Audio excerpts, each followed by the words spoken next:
Excelência tem 6 minutos na tribuna. Obrigado, presidente Manato, deputados, deputadas, servidores da casa, todos que acompanham esta sessão. Tenho a honra aqui de falar pela liderança do PSOL, com a aquiescência do nosso querido líder, deputado Glauber Braga, para dizer que, na visão do PSOL, o condomínio do poder está inquieto. O condomínio do poder vai além daqueles que estão agora, de maneira absolutamente questionável e ilegítima, ocupando o governo da República. O condomínio do poder é a chamada casta política, a cúpula, que, na verdade, tendo inclusive integrantes de situação e de oposição, hegemonizam a condução política do país. E por que há essa profunda inquietação? Porque o seu modus operandi, a sua maneira de fazer política, há décadas, há muito tempo, na má tradição oligárquica brasileira, está agora evidenciada na sua podridão. E o que se vê de movimentações? O senador Aécio Neves fala: precisamos salvar a política. Ninguém é contra a política, essa belíssima invenção do engenho humano desde os gregos antigos para tentar administrar numa sociedade, inclusive desigual, algum elemento de bem comum. Agora, às vezes, por trás dessa frase, salvar a política, está a intenção de salvar a politicagem ou os políticos dominantes no atual momento, ou, ainda pior, uma forma degenerada de fazer política. E o que se vê agora é a ressurreição, numa reunião estranha, porque estava lá o presidente do Tribunal Superior Eleitoral, ministro Gilmar Mendes, o presidente da República, que está questionado no próprio Tribunal Superior Eleitoral quanto à origem do seu mandato na chapa com Dilma, que ele compôs. Portanto, um mínimo de discrição, de sobriedade, de distância, me parece que seria bem necessário. Estavam lá também os presidentes da Câmara e do Senado.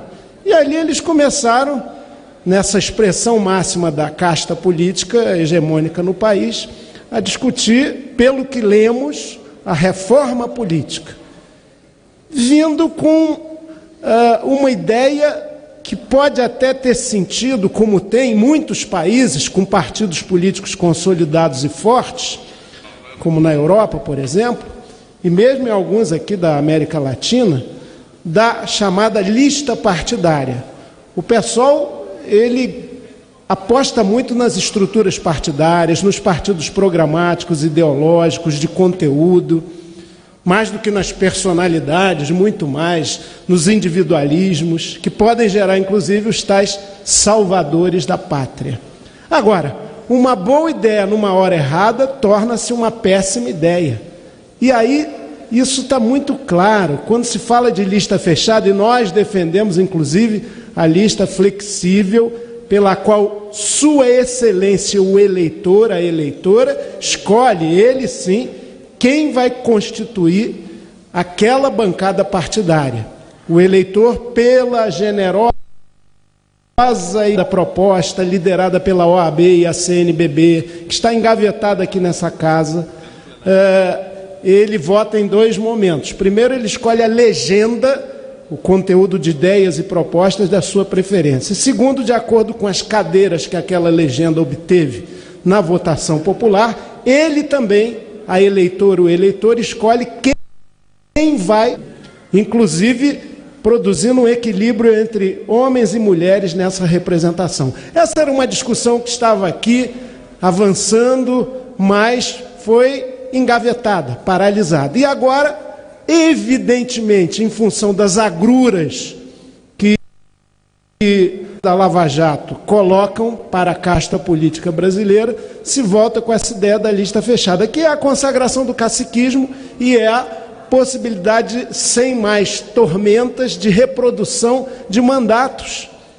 o que garante imunidade, o que garante foro privilegiado e todas as blindagens que conhecemos tão bem. Portanto, é um movimento de autoproteção, é um movimento casuístico, é um movimento que não indica uma intenção séria de fazer uma reforma política para valer, com participação popular, com imersão naquilo que é melhor para democratizar o nosso sistema político, tão colonizado pelo poder econômico, numa situação em que a gente vê que políticas públicas, até para além de licitações, são fraudadas, são orientadas para favorecer determinados interesses de grandes corporações e muitas vezes mandatos também alugados a serviço específico mesmo de posições que interessam a empreiteira A, o banco B, a mineradora C, o frigorífico D.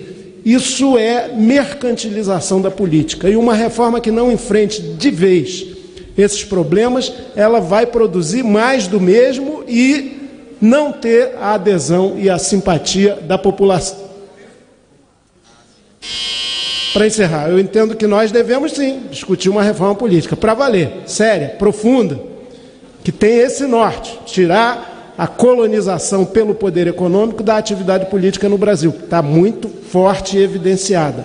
Investigar até o fim aquilo que a Lava Jato tem feito. E repensar, a partir do zero, inclusive dando a todas as forças políticas o direito de manifestar sua visão, sua opinião. Quase que uma constituinte, que seria, aliás, o melhor caminho, da reforma política exclusiva. E, para encerrar, presidente, daqui a pouco nós vamos constituir o Conselho de Ética dessa Casa. Eu espero que os partidos indiquem os seus melhores quadros, que tenham um espírito público elevado. Ética no Conselho de Ética. Não seria mal.